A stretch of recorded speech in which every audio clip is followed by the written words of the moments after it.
We've been tracking industrials. Obviously, rail data gives us a really awesome perspective. Flatbed has been super robust.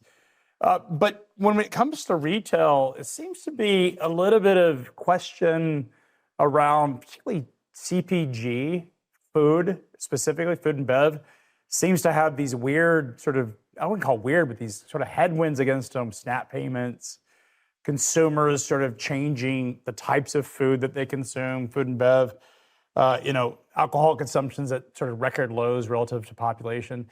Love for you to dive into where are you seeing winners and losers right now in the economy? Well, right now, I think you captured it well. What we're seeing is in the different market segments, there's certainly the construction industry that's tied to the interest rates and what we're seeing there, and people buying homes, and that has a big ripple effect, right? So if you're building a new home, you need lumber, you need appliances, you need all carpet and all of that stuff. So those industries we're seeing an impact in, but it's very, very clear that customer and consumer behavior is changing.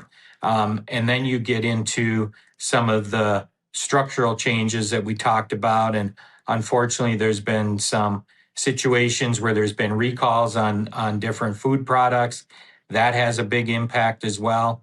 What we are seeing is some of our retail shipping customers are cautiously optimistic about the rest of year and going into the holiday season. What they're most concerned about is the predictability and the transparency and all of the planning that they're doing earlier. We've seen, there's always a run up to the holidays. There's always a run up, whether that's in the food and bev or whether that's in the consumer goods as you start looking at holiday gifts. But what we're seeing this year is that a lot of shippers are starting to plan a lot earlier. And they're okay with the rates that they're at as long as that comes with dependability. So it's really that insight and earlier planning that's so critical to them.